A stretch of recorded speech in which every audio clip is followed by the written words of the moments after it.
அத்தியாயம் 6. Vellore medical college. கண்ணாளனே, என் அருகில் நீ இருந்தால் ஊடலும் கூடலும் பாசமும் நேசமும் எதிர்பார்ப்பும் ஏமாற்றமும் கோபமும் தாபமும் அன்பும் அணைப்பும் இன்பமும் துன்பமும் ஒன்றாக தெரிந்தது. அத்தனையும் இனிமையாக இன்றும் ஒன்றாக தெரிகிறது, வெறுமையாக. மறுநாள் அவர்கள் நால்வரும் காலேஜுக்கு செல்லும்போது ஜெயசீலன் குரூப்பை வழக்கமான இடத்தில் காணவில்லை. ஈவினிங்கும் அவர்கள் அந்த இடத்தில் இல்லாததால் அவர்கள் நிம்மதி பெருமூச்சு விட்டுவிட்டு நால்வரும் அரட்டை அடித்தபடி ஹாஸ்டலுக்கு நடந்து சென்றனர். ஆனால் இவர்கள் அறியாதது ஒன்று, அந்த குரூப் வேண்டும் என்ற இடத்தை மாற்றி நின்று கொண்டிருந்ததை இவர்கள் கவனிக்காமல் விட்டுவிட்டனர். மறுநாள் இவர்களுக்கு முதல் வகுப்பே முக்கியமான ஒரு லெக்சரரின் வகுப்பு. அவருக்கு பங்க்சுவாலிட்டி முக்கியம்.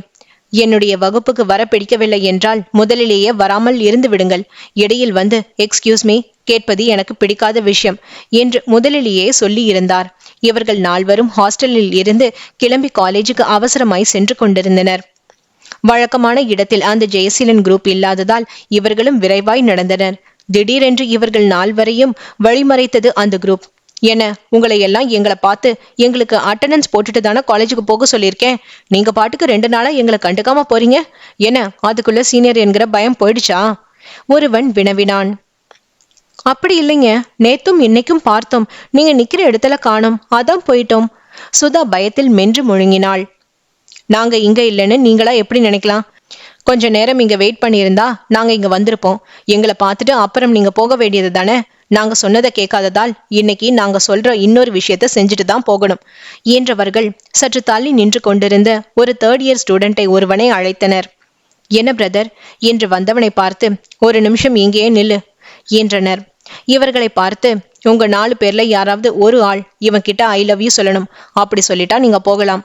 என்ன சொல்றீங்க என்று கேட்க மற்றவர்கள் ஹோ என்று சிரித்தனர். நால்வருக்கும் ஒரு நிமிடம் என்ன செய்வது என்றே தெரியவில்லை. நேரம் வேறு ஆகி கொண்டிருந்தது. அவர்களை தாண்டி செல்லவும் தைரியம் இல்லை. ஒரு நாள் விஷ் பண்ணாததற்கே இப்படி கலாட்டா பண்ணுபவர்கள் இன்று கோபம் வரும்படி நடந்தால் வேறு எதுவும் செய்வார்களோ என்று பயந்தனர். ஆனால் யாழினி மட்டும் தைரியமாய் முன் வந்தாள். Okay, I agree. ஆனால் நான் அதை சொல்லணும் என்றால் ஒரே ஒரு கண்டிஷன். இந்த இடம் வேண்டாம், வேற இடம் சொல்றேன். அங்க நீங்க எல்லாரும் வரணும். எல்லாரும் ஹோ என்று கத்தினர். ஆனால் ஜெயசீலன் மட்டும் அனைவரையும் கையமர்த்திவிட்டு அவளை கூர்மையாய் பார்த்தான். எங்கன்னு சொல்லு. பிரின்சிபல் ரூமுக்கு அழுத்தமாய் உரைத்தாள். இவர்களின் கத்தலும் கூச்சலும் அங்கு சென்று கொண்டிருந்த அனைவரையும் திரும்பி பார்க்க வைத்தன. அப்போதுதான் கிளாஸுக்கு சென்று கொண்டிருந்த வெங்கட் கோஷ்டியும் இந்த கலைபரத்தை கண்டது. பிரபாகரும் கோபாலும் கண்டுக்காமல் போய்விட வெங்கட் மட்டும் இவர்கள் இருக்கும் திசை நோக்கி வந்தான். ஏற்கனவே வெங்கட்டுக்கும் ஜெயசீலனுக்கும் ஆகாது. காலேஜில் ஃபர்ஸ்ட் மார்க் என்பதால் ப்ரொஃபசர் அனைவருக்கும் வெங்கட் மேல் நல்ல அபிப்பிராயம். மாணவர்கள் இடத்திலும் நல்ல பெயர். இதுவரை எந்த ஜூனியரையும் கலாட்டா பண்ணியது இல்லை. அதுபோக காலேஜில் எந்த போட்டி, விளையாட்டு, கேம்பியரிங் மற்றும் NSS சார்பில் மருத்துவ முகாம் அமைத்தல், மருத்துவ மாணவர்களை திரட்டி ஒவ்வொரு ஆண்டும் ஏதாவது ஒரு கிராமத்துக்கு சென்று தங்களால் ஆன உதவி செய்வது, அதற்கு ஏற்பாடு பண்ணி தங்கள் ஹாஸ்பிட்டல் டாக்டர்களை வைத்தே அவர்களுக்கு ஃப்ரீ செக்அப் என்று நிறைய நல்ல விஷயங்களுக்கு முன்னால் நிற்பவன். எனவே அவனுக்கு காலேஜில் ஒரு ஹீரோ இமேஜ் இருந்தது. என்ன இங்க பிரச்சனை? அவன் குரல் கேட்டதும் தோழியர் நால்வரும் திரும்பி பார்த்தனர். ஜெயசீலனும் திரும்பினான். வெங்கட், இதுல நீ தலையிடாத, இது எங்க விஷயம், கராராக சொன்னான். அப்படியா என்கிற மாதிரி அவன் பார்வை அந்த பெண்களை பார்த்தது. அந்த பெண்களின் கண்களில் இருந்த பரிதவிப்பு அவனுக்கு விஷயத்தை சொல்லியது. அதற்குள் யாழினி, அது எப்படி உங்க விஷயம் அப்படின்னு நீங்க சொல்வீங்க? நாங்க இங்க இருக்கிறதால எங்களுக்கும் சம்பந்தம் உண்டு என்றவள் மடமடவென நடந்ததை ஒப்புவித்தாள். கூடவே பிளஸ் புரிஞ்சுக்கோங்க சார், நாங்க இன்னும் 5 நிமிஷத்துக்குள்ள கிளாஸ்ல இருக்கணும். முதல் பீரியட் பிசியாலஜி கிளாஸ் என்று அவசரமாய் உரைத்தாள். அவளை ஒரு நிமிடம் கூர்ந்து பார்த்தவன், சரி நீங்க 4 பேரும் கிளாஸுக்கு போங்க என்றான். குறுக்கே பேச வந்த ஜெயசீலனை ஒரு கையை காட்டி நிறுத்தி, நீங்க ஃபர்ஸ்ட் போங்க என்று அவர்களை அனுப்பி வைத்தான். அதற்குள் கோபாலும் பிரபாகரும் இவனை தேடி வந்து விட்டனர். என்னடா கிளாஸுக்கு வராம இங்க நின்னுட்டு என்ன பண்ற? ஒண்ணுமில்ல, நீங்க வாங்கடா போகலாம் என்று கிளம்பியவனை ஜெயசீலன் தடுத்து நிறுத்தினான். என்னடா நீ பாட்டுக்கு வந்த, அவங்கள போக சொன்ன, இப்ப நீ பாட்டுக்கு கிளம்பிட்டு இருக்க. அப்ப இங்க நிக்கிற நாங்க என்ன கேனையங்களா? உங்களுக்கே புரிஞ்சா சரி. டே வெங்கட், நீ ரொம்ப விளையாடுற பாத்துக்கோ. ஒரு நாள் இல்லைன்னா ஒரு நாள் என்கிட்ட மாட்டுவேல, அப்ப யாருன்னு உனக்கு புரியும் எச்சரித்தான். இப்பவே நீ யாருன்னு நான் புரிந்து வைத்துதான் இருக்கிறேன். இன்னும் புதுசா ஒன்னும் புரிய வேண்டியதில்லை என்று கூறியவன் தன் நண்பர்களுடன் நடந்தான்.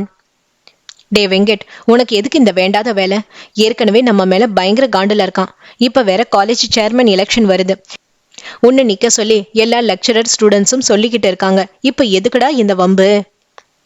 இல்லடா, இவனுங்க பசங்க கிட்ட ராகிங் பண்ணியிருந்தா நான் போயிருக்க மாட்டேன்.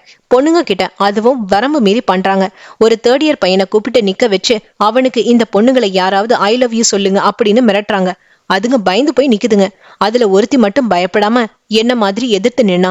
அது ஜெயசீலனுக்கு கோபத்தை கிளறி விட்டுடுச்சுன்னா அந்த பொண்ணோட நிலைமை ரொம்ப மோசமா போயிடுமேன்னு நான் குறுக்கே போனேன். இப்ப அவன் கோபம் எல்லாம் நம்ம மேல திரும்பி இருக்கும். நாம பசங்க, நமக்கு பிரச்சனை வேற மாதிரி. ஆனா பொண்ணுங்களுக்கு மான பிரச்சனை ஆயிடுதுன்னு வை. ஏதாவது ஒண்ணு கிடக்க ஒண்ணு ஆச்சுன்னா அதான்டா, நாம பாத்துக்கலாம், வாங்கடா என்றான். அவன் கூறியதில் இருந்த உண்மை அவர்களை வாயடைக்க வைத்தது. அவர்கள் 4வரும் ஓடோடி சென்று கிளாஸில் அமரவும் அந்த லெக்சரர் வரவும் சரியாக இருந்தது. அப்பாடி, ஒரு வழியா லெக்சரர் கிட்ட மாட்டாம தப்பிச்சிட்டோம். ஒரு பெருமூச்சு விட்டனர். அன்று ஈவினிங் காலேஜ் முடிந்து போகும்போது எதிரே வந்த வெங்கட்டை பார்த்து யாழ்னி ஒரு நிமிஷம் நின்றாள். ஏய், என்னடி என்று சுதா வினவ, அங்க பாரு என்று சுட்டி காட்டினாள். அங்க என்ன? சுதாவுக்கு புரியவில்லை. ஏடி, உன்ன மாதிரி ஒரு மரமண்டியே நான் பார்த்ததே இல்ல. மார்னிங் நமக்கு ஹெல்ப் பண்ணினாரே, அவங்க அங்க ஃப்ரெண்ட்ஸ் கூட அந்த பக்கம் போயிட்டு இருக்கிறார். வா, போய் ஒரு தேங்க்ஸ் சொல்லிட்டு வரலாம். நான் வரல, நீ வேணா போ என்று சுதா சொல்ல அவளை முறைத்தாள். ஹே, அவர் ஹெல்ப் மட்டும் நமக்கு தேவைப்படுது, ஆனா ஒரு தேங்க்ஸ் கூட சொல்ல முடியாதா? இதுதான் உனக்கு தெரிஞ்ச நாகரிகமா? இப்ப என் கூட வரப்போறியா இல்லையா? இல்லைன்னு சொல்லு, நான் என் ரூமை பாத்திக்கிறேன். எனக்கு இதெல்லாம் பிடிக்காது. படபடவென புரிந்தாள். அந்த சுதா கொஞ்சம் பயந்த சுபாவம் உடையவள். அவளுக்கு நாம போய் இவனுக்கு தேங்க்ஸ் சொன்னால் ஏற்கனவே கலாட்டா பண்ணியவர்கள் ஏதும் செய்வார்களோ என்று பயம். ஆனால் இப்போது தோழியின் இழுப்புக்கு போய்த்தானே ஆக வேண்டும். ச்சே, அவளுக 2 பேரும் தப்பிச்சு போயிட்டாங்களே, நாம மட்டும் இந்த லங்கினி கிட்ட மாட்டிக்கிட்டோமே. மனதுக்குள் யாழினியை அர்ச்சனை செய்தபடி சென்றாள். இவர்கள் இருவரும் வெங்கட் முன்னால் போய் நிற்கவும் அவனுக்கு வியப்பு. கூட இருந்த கோபாலும் பிரபாகரும் இவர்களை யார் என்று பார்த்தனர். வெங்கட் இவர்களை பார்த்து என்ன என்பது போல் புருவத்தை உயர்த்தினான். யாழினிதான் வாய் திறந்தாள். வெரி தேங்க்ஸ், உங்களால தான் நாங்க இன்னைக்கு கிளாஸுக்கு கரெக்ட் டைமுக்கு போக முடிஞ்சது. No problem. ஆனா அவங்க கிட்ட எதுக்கும் ஜாக்கிரதையா இருங்க. கொஞ்ச நாள் நீங்க எல்லாரும் 10-20 பேரா சேர்ந்து காலேஜுக்கு போங்க. தனியா எங்கேயும் நிக்காதீங்க. ஓகே, நாங்க பாத்துக்கிறோம். அழகாய் முறுவளித்தாள். திரும்பி நடந்தனர். அவள் திரும்பி நடக்கவும் அவளுடைய நீண்ட பின்னல் வெங்கட்டின் கண்ணில் பட்டது. அதை பார்த்ததும் இந்த நீண்ட பின்னலை எங்கே பார்த்திருக்கிறோம் என்ற ஆராய்ச்சியில் மனம் இறங்கியது. அவளையே பார்த்திருந்தவனை தோளில் தட்டி நிகழ்காலத்திற்கு கோபால் கொண்டு வந்தான். என்ன மச்சே, என்ன அங்கேயே பார்த்துக்கிட்டு இருக்க? இல்ல, இந்த நீண்ட பின்னலை நான் எங்கேயோ பார்த்திருக்கேன், அதான் எங்கன்னு யோசிச்சேன். சரி விடு, நம்ம வேலைய பார்ப்போம். இப்ப எலெக்ஷன்ல நிக்கவா வேண்டாமா? டே, நீ நில்லு. நாம நின்னாதான் நல்லது. வேற யாரும் வந்தா நீ இப்ப செஞ்சுக்கிட்டு இருக்கிற நிறைய விஷயங்களுக்கு முட்டுக்கட்டை போடுவாங்க. அப்புறம் ஒவ்வொன்றுக்கும் நாம அவங்களையும் தாங்கணும். நீ சேர்மேனா வந்துட்டேனா எதுனாலும் பிரின்சிபால் கிட்ட மட்டும் பெர்மிஷன் வாங்கினா போதும், பிரபாகர் சொன்னான். அப்ப சரி, நிக்கிறேன். ஆனா மற்றது எல்லாம் நீங்க தான் பாத்துக்கணும். அதெல்லாம் பாத்துக்கலாம், நீ வா மச்சே என்று இழுத்து சென்றனர். அதே மாதிரி வெங்கட்டும் ஜெயசீலனும் எதிர்த்து போட்டியிட்டனர். ஜெயசீலன் பணத்தை தண்ணீராய் செலவு செய்தான். வெங்கட் அண்ட் கோ எந்த செலவும் செய்யவில்லை. ஆனால் நேர்மையாய் வாக்கு சேகரித்தனர். மாணவர்களின் பிரச்சனைகளை வரிசைப்படுத்தி அதை தீர்த்து தருவதாக உறுதியளித்தனர். இதற்கிடையில் காலேஜ் ஆரம்பித்து 2 மாதங்கள் ஆகியிருந்தபடியால் ஃபர்ஸ்ட் இயர் ஸ்டூடெண்ட்ஸ் அனைவரும் ஒருவருக்கொருவர் ஓரளவு அறிமுகமாகி இருந்தனர். இதை வைத்துக்கொண்டு யாழினி எல்லாரிடமும் வெங்கட்டுக்காக வாக்கு சேகரித்தாள்.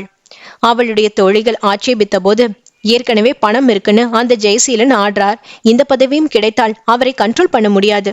மேலும் வெங்கட்டை பத்தி காலேஜே புகழுது. ஒரு நல்லவருக்கு ஓட்டு சேகரிக்கிறதுல என்ன தப்பு? எதிர்கேள்வி கேட்டாள். உன்னை திருத்த முடியாது, ஸ்டெல்லாவும் பூமாவும் சொல்லிவிட்டு விலகி விட்டனர். சுதா எப்பவும் போல் அவளை அர்ச்சித்து கொண்டே என்றாலும் அவளுடன் அவள் சென்ற இடத்திற்கெல்லாம் சென்றாள். எல்லாரும் எதிர்பார்த்த மாதிரியே சேர்மன் எலெக்ஷனில் வெங்கட் வெற்றி பெற்றான். அவன் நண்பர்கள் அனைவரும் அவனை தூக்கி சுழற்றினர். டே, விடுங்கடா, இதெல்லாம் என்ன, விடுங்க. நண்பர்களை அடக்கினான். காலேஜ் பிரின்சிபல் முதல் லெக்சரர் அனைவரும் வாழ்த்து சொன்னனர். 2 நாட்கள் கழித்து வழக்கம் போல் தன் நண்பர்களுடன் பேசிக்கொண்டே வெங்கட் காலேஜ் முடித்து செல்லும் போது அவளை பார்த்தான். அவளுடன் இன்னொருவரும் நின்று கொண்டிருந்தார். அவரை பார்த்தவுடன் இவனுக்கு தெரிந்துவிட்டது, இவர்தான் அன்று ஃபர்ஸ்ட் இயர் கிளாஸ் ரூமுக்கு வழி கேட்டவர் என்று. அதற்குள் யாழினி அவனை பார்த்து விட்டாள். உடனே அவள் அண்ணனிடம் என்னவோ சொன்னாள். இவர் இவனிடம் வந்து, ரொம்ப தேங்க்ஸ், நீங்க பண்ணிய ஹெல்ப் பற்றி யாழினி சொன்னாள்.